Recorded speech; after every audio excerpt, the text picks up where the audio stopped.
ఈ వ్యవహారంలో? ఇది ఇప్పుడు ఎవరైనా బయట ఇప్పుడు ఇవాళ బీఆర్ఎస్ కొద్దిమంది కంప్లైంట్ చేస్తున్నారు ఈ వ్యవహారంలో. కంప్లైంట్ చేస్తే కోర్టులో ప్రైవేట్ కేసు ఎవరైనా ఫైల్ చేయొచ్చా ఈ విషయంలో? సార్ ఒక్క నిమిషం సార్. చరణ్ కౌశిక్ గారికి నా సానుభూతి. పాపం ఆయన ఎంత కష్టపడుతున్నాడో ఆ పరమ దరిద్రులను డిఫెండ్ చేయడానికని. ఆయనకు కూడా అంతరాత్మ ప్రబోధంగా ఆయన మనసులో బాధ ఉంటది, ఇదేంది మా ప్రభుత్వం గడుపాల గ్యాంగ్ అంతా వచ్చి మంత్రులు అయినారని ఆయన బాధపడతారు. చదువుకున్న వాళ్ళు, యోగ్యులు, మంచి క్యారెక్టర్ నాళ్ళు, బీసీలను అందరు తీసుకొని బొందలో పెట్టేసేసి అంత క్రిమినల్ బ్యాక్గ్రౌండ్ ఉన్న వాళ్ళందరినీ మంత్రులు చేస్తే వచ్చేటువంటి దుష్పరిణామం ఇది. ఇదేదో బీఆర్ఎస్ కు కాంగ్రెస్ కు మధ్య జరిగే రాజకీయ పోరాటంగా దీన్ని చూపెట్టడం చాలా తప్పు. First fundamentally for preventing a public servant from discharge of his duties అంటే 353 కింద 186 కింద ఐపీసీలో కేసు బుక్ చేయాల్సింది. Possession of firearms and whose arm is it a licensed arm or is it not a licensed arm, criminal intimidation 506 కింద book చేయాలి. ఇట్లా ఎన్నో offences book చేయాలి. తర్వాత ఫైర్ ఆర్మ్ ఒక అన్లైసెన్స్డా లేకపోతే లైసెన్స్డా లేకపోతే ఇంకే రకైనా అది మంత్రి గారి ఇంటికి ఎట్లా చేరింది? How safe is the residence of the honourable minister? ఏంటండి ఏం మాట్లాడుతున్నారు? అసలు ఏమైనా అర్థం ఉన్నదా అండి? నన్ను అడిగితే అసలు రేవంత్ రెడ్డికి కనుక ఏ మాత్రం నైతిక విలువలు ఉంటే ఫస్ట్ ఆ దక్కన్ సిమెంట్ సంబంధించిన వ్యవహారము, తర్వాత కొండా సిరేకకు సంబంధించిన వ్యవహారము, తర్వాత పోంగులేటికి సంబంధించిన వ్యవహారం డైరెక్ట్ గా పార్టీ అధిష్టాన వర్గం తీసుకుపోయి I'm unable to work with this kind of people, they are bringing disgrace to the cabinet అని చెప్పి అసలు దాని మీద ఏదో ఒక ఎంక్వైరీ పెట్టి, నామినల్ ఎంక్వైరీ అని పెట్టి, no investigation is going on, so it is not proper for us to discuss anything, let us see what happens అని చెప్పాలా. తర్వాత రెండోది, అంత బాధ్యతారహితంగా మాట్లాడదు చరణ్ కౌశిక్ గారు. మంత్రి గారి కూతురు సహజ డైరెక్ట్ గా ముఖ్యమంత్రి కుటుంబ సభ్యులను అందరినీ పబ్లిక్లీ మా అందరూ టీవీలో కెమెరాలలో వస్తున్న చూసి వాళ్ళు దందాలు చేస్తున్నారు, వాళ్ళు రాష్ట్రాన్ని అమ్ముతున్నారు, రాష్ట్ర సంపదను కొల్లగొడుతున్నారని చెప్తే అది మీకు ఏమి అసలు సంబంధమే లేనట్టుగా ఉన్నారు. కాంగ్రెస్ కార్యకర్త, మీరు కాంగ్రెస్ ఐడియాలజీ మీద పట్టుగా ఉన్నారు కదా, కొంత కట్టుబడిన కార్యకర్త, మీకు బాధ అనిపిస్తలేదా? తెచ్చుకుని ఇప్పుడు ఇందుకేనా ప్రభుత్వం తెచ్చుకున్నది? చెప్పండి సార్, వీళ్ళు కొట్లాడితే వచ్చిందా? వాళ్ళ మధ్య ఉందో మనకే సంబంధం ఉంటుంది సార్. అదిగా చరణ్ కౌశిక్ గారు, మీరు నాకు ఒక మాట చెప్పండి. కొండా సిరేఖ ప్రచారం చేస్తే, పొంగులేటి శ్రీనివాసరెడ్డి ప్రచారం చేస్తే, లేదా జూపల్లి కృష్ణారావు ప్రచారం చేస్తే కాంగ్రెస్ పార్టీ అధికారంలోకి వచ్చిందా? వీళ్ళ కాంట్రిబ్యూషన్ ఏంది? వీళ్ళు ఎప్పుడు వచ్చి చేరినారు పార్టీలో? వీళ్ళ వల్ల పోనీ వీళ్ళు ఎక్కడన్నా అడ్జస్ట్ అయినారా? They are square. కానీ అంటే Ponguleti Srinivasa Reddy joining turning point కదా ఆ సమయంలో Karnataka elections. Turning point sir, he has only provided finance. Khammam గానీ అదే ఫైనాన్స్ పరంగా అయినా ఎమ్మెల్యే ఆయన తోటి చాలా మంది జాయిన్ కూడా అయ్యారు. వేముల వీరేశన్ జాయిన్ అయ్యారు, జూపల్లి కృష్ణారావు జాయిన్ అయ్యారు, పొంగులేటి శ్రీనివాసరెడ్డితో పాటు. నా మాట ఖమ్మం జిల్లాలో ఖమ్మం నల్గొండలో టర్న్ అరౌండ్ కాలేదా కాంగ్రెస్ పార్టీకి పొంగులేటి జాయినింగ్ వల్ల? నేను ఒక మాట మాట్లాడతా, వింటారా మీరు దయచేసి? వీళ్ళంతా నా దగ్గర కూర్చునే వాళ్ళే. దామోదర్ రాజనరసింహ, పొంగులేటి, తర్వాత ఎవరు మన ఈయన జూపల్లి కృష్ణారావు, వీళ్ళంతా మా ఆఫీస్ లోనే కూర్చొని నాతోనే మాట్లాడేది, నేనే అన్ని వ్యవహారాలు చూసినది అంతా నాకు తెలుసు. కానీ పొంగులేటి అంటే గాలి పడ్డప్పుడు తూర్పు పట్టుకున్నాడు సార్, అంతకంటే ఎక్కువ లేదు. పొంగులేటి ఏ పార్టీలో చేరకపోగలుగుతుండే. తర్వాత నేనే మొట్టమొదట ఆయనతో మాట్లాడి, నువ్వు కనుక బీజేపీలో చేరితే సర్వనాశనం అవుతావు, కాంగ్రెస్ పార్టీ అయితేనే మనగలుగుతావు, నీలాంటి రాజకీయాలు బీజేపీలో నడవవు, బీజేపీలో నీకేం ఛాన్స్ దొరకదు, నువ్వు బారాసాలో టీఆర్ఎస్ లో ఎట్లాంటి నిర్బంధం ఇచ్చేసినావో అట్లాంటి స్వేచ్ఛ స్వతంత్రం ఏది లేకుండా బీజేపీలో ఉండాల్సి వస్తుందని చెప్పినాం. ఆయన అంతరాత్మ ప్రభావం చెప్పమని చెప్పినామా లేదా అని. ఆయనను కాంగ్రెస్ పార్టీలో చేర్పించడానికి ప్రయత్నాలు చేసింది ఎవరు? జూపల్లి కృష్ణారావు 10 సార్లు నాతో అన్నాడు, ఎట్లయినా చేసి రాజగోపాల్ రెడ్డిని, మన ఇతన్ని పొంగులేటి శ్రీనివాసరెడ్డిని, వివేక్ని, వీళ్ళందరినీ తీసుకురావాలంటే వివేక్ ఏమంటే ఇమేజ్ ఉంది సార్. నామినేషన్ కంటే వారం రోజుల ముందు వస్తే ఆయనను నెత్తి మీద ఎత్తుకొని మేము ఆయనను గెలిపించినాం మా నియోజకవర్గంలో. వీళ్ళ వల్ల కాంగ్రెస్ పార్టీ అధికారంలోకి వచ్చిందా? ఇవాళ కాంగ్రెస్ కార్యకర్తలకు, కాంగ్రెస్ జెండా మోసిన కార్యకర్తలకు అందరికి ఎంత అవమానకరమైన వ్యవహారం ఏంది? వీళ్ళు ఏం రాష్ట్రం కోసం కొట్లాడుతున్నారా? రాష్ట్ర ప్రజల సంక్షేమం కోసం కొట్లాడుతున్నారా? పంచుకోవడానికి, దొంగ తమ్ముడు పంచుకోవడానికి కొట్లాడుతుంటే మీలాంటి కార్యకర్తలు ఎప్పుడు డిఫెండ్ చేయద్దు. ఆన్ ది అదర్ హ్యాండ్ మీరు సీక్రెట్ గా లెటర్ రాయాలి పార్టీ హైకమాండ్ కు, this is nonsense, they are bringing disgrace, వీళ్ళ మీద మీరు యాక్షన్ తీసుకోండి. మంచి వాళ్ళు లేరా కాంగ్రెస్ లో ఎమ్మెల్యేలు? మంత్రి పదవులకు అర్హులు 70 ఏళ్ల ముసలాళ్ళు, అన్ని రకాలైనటువంటి దౌర్జన్యకరమైన సంఘటనలు చేసిన వాళ్ళు, వాళ్ళని పెట్టుకొని ఎందుకు పార్టీని ప్రభుత్వం యొక్క పరువును నాశనం చేస్తున్నారు? ఏమైందండి? మీరు సార్ నేనంటాను ఒక రైట్ ఫైన్, కేసీఆర్ కేటీఆర్ వాడో వీడో చేశాడు, వాళ్ళకి ప్రజలు శిక్ష వేశారు కదా, తీసుకుపోయి చెత్తబుట్లో దాఖలు చేశారు. ఈనాడు వాళ్ళు రాజకీయంగా అధికారులు లేరు కదా, ప్రతిపక్షాలు ఏదో చేస్తుందనే దాన్ని ప్రతిసారి తీసుకొస్తారు ఎందుకు? మీరు మీ బాధ్యత ఎక్కడ పోయింది? మీరు ప్రజలకు ఏం వాగ్దానం ఇచ్చారు? ఆ వాగ్దానాల అమలులో మీరు చేసిన చిత్తశుద్ధి ఏది? మొన్న హనుమంతరావు మీటింగ్ లో ఏమన్నాడు, ఒక 2500 మహిళలకు ఇవ్వయ్యా, చెడ్డ పేరు వస్తుంది. ఎక్కడ పోయినా మహిళలు మమ్మల్ని అడుగుతున్నారు, మా 2500 ఏమైనాయి, మా 2500 ఏమైనాయి అని. ఇవాళ ఇంత దుబారా చేస్తున్నారు కదా, ఇష్టం వచ్చినట్టు. ఇప్పుడు బీసీ రిజర్వేషన్ల మీద కొన్ని కోట్ల రూపాయలు ఆ లాయర్లకు వాళ్లకు వీళ్ళకు పెట్టి గోదావరి పెట్టారు కదా, ఏం సాధించినారు సార్? మీరు ప్రభుత్వ విధానం మీద కొంత ఒక ఆలోచన చేయండి. ప్రభుత్వం ఏ కోణంలో పోతుంది? ఇది ప్రజాప్రభుత్వమేనా?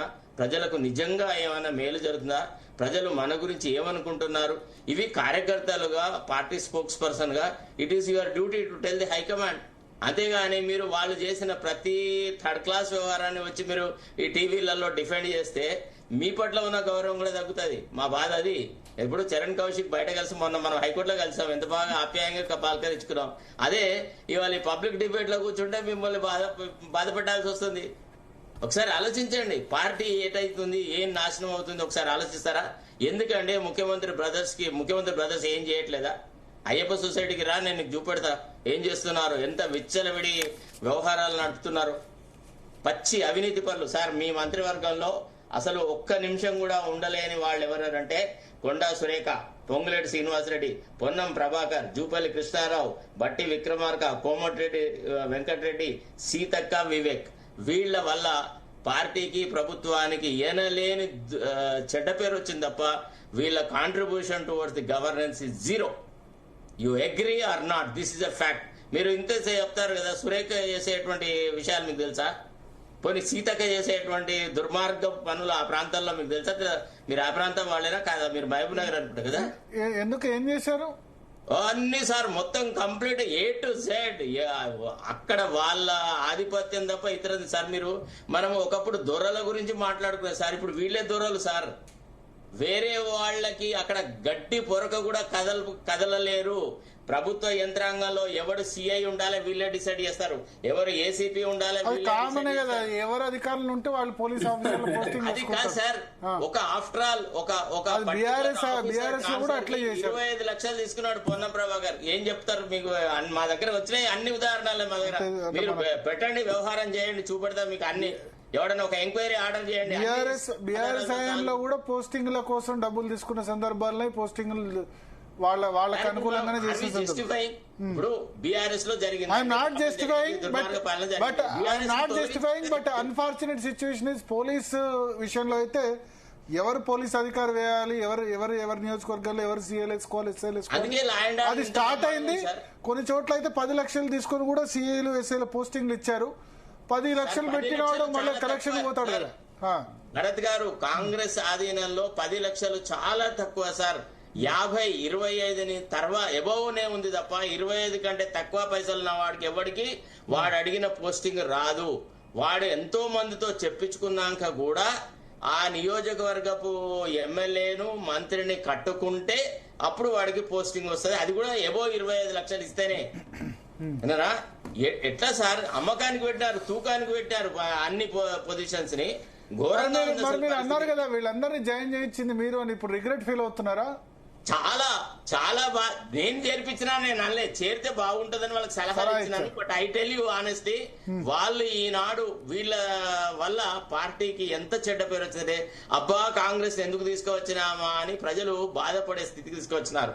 అరే నీకు ఇవాళ వరి ధాన్యం కొనుగోలు వ్యవహారాలలో ఏం జరుగుతుందని ఏ మంత్రి అన్న రివ్యూ చేసినాడా సార్? ధాన్యం కొనుగోలు సెంటర్లు ఎట్లా నడుస్తున్నాయో చూసినారా?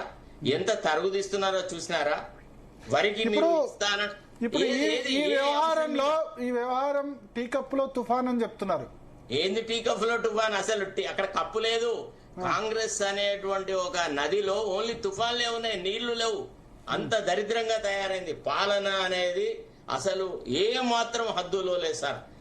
ఒక రకంగా చెప్పాలంటే ముఖ్యమంత్రి అసలు ఇప్పుడు ఇట్లాంటి సంఘటనలు గతంలో కూడా జరిగిన ఎన్టీఆర్ దగ్గర కూడా ఇట్లనే మంత్రులు అది ఇది వ్యవహారాలు చేస్తే ఐ రిమెంబర్ అప్పుడు బోడ జనార్దన్ రెడ్డి ఒక ఆఫీసర్ మీద ఫైల్ విస్తున్నాడు పివి రమేష్ అనేట ఆయన మీద.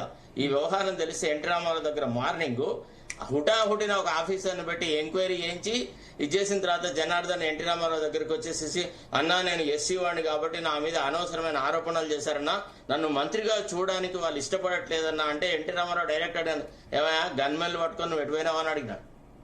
అంటే ఇంటెలిజెన్స్ రిపోర్ట్స్ అట్లా ఉండేది. ముఖ్యమంత్రికి అంత పట్టు ఉండాలా. ఇప్పుడు ముఖ్యమంత్రి వాళ్ళ నిన్న తిట్టుకున్న తిట్లు ఏంటిది, నువ్వు దొంగతనం చేయాలంటే నువ్వు దొంగతనం, నువ్వు పంచుకుంటలేవు అంటే నువ్వు పంచుకుంటలేవా, నీ వ్యవహారాలు ఎట్లుంటాయంటే నా వ్యవహారాలు. గదే కదా మంత్రివర్గం మీటింగ్. ఏం చేశారు రాష్ట్ర ప్రయోజనం లాస్ట్ కాదు క్షమాపణ చెప్పింది కదా, ఏదో చిన్నపిల్ల మాట్లాడింది తెలియక అని చెప్పి. సరే పదవి కాపాడుకోవడానికి క్షమాపణలు చెప్పడం, దానివల్ల రాష్ట్రానికి ప్రజలకు జరిగిన ఉనగూరిన మేలేంటి సార్? వాళ్ళ వల్ల ఏం జరుగుతుంది చెప్పండి? వాళ్ళ ప్రజలు దీనికోసమన్నా సార్ కొత్తగా మార్పు కోరి ఒక కొత్త ప్రభుత్వం వస్తుంది, ప్రజా ప్రభుత్వం వస్తుంది, ప్రజల తరఫున మాట్లాడతారని ఆ అభయహస్తం అని వాగ్దానాలు ఇచ్చి ఒక్కసారన్నా ఒక్క క్యాబినెట్ మీటింగ్ లో ఏదన్నా ఈ చర్చ చేస్తున్నారా? అంత దుర్మార్గం. చరణ్ గారు ఇంకోసారి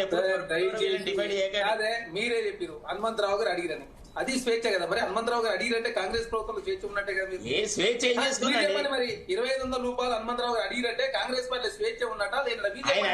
ఆయన అడగకుంటే బీఆర్ఎస్ ప్రభుత్వంలో అది కదండి, ఆయన అడగకుంటే మీడియాకు స్వేచ్ఛ లేదు, అదే ప్రగతి భవన్లో ఎవరికి ప్రవేశం లేదు, మంత్రివర్గ నిర్ణయాలు డైనింగ్ టేబుల్ మీద తీసుకొని నిర్ణయం తీసుకున్నారు వాళ్ళు. ఇక్కడ ప్రజాస్వామ్యబద్ధంగా సెక్రటరీ లో అదే క్యాబినెట్ కూర్చుంటే కూడా దాన్ని కూడా రాజకీయం చేస్తే సార్.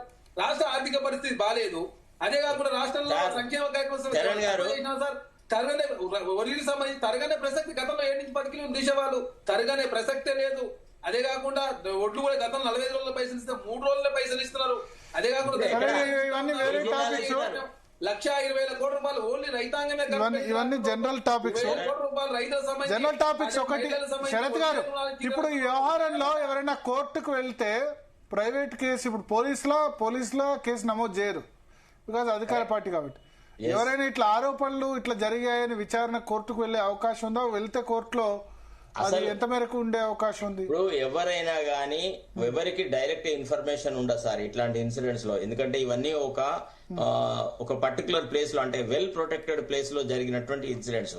ఇప్పుడు రోహన్ రెడ్డి వ్యవహారం గానీ, కొండా సురేఖ వ్యవహారం గానీ, లేకపోతే సుష్మిత మాట్లాడిన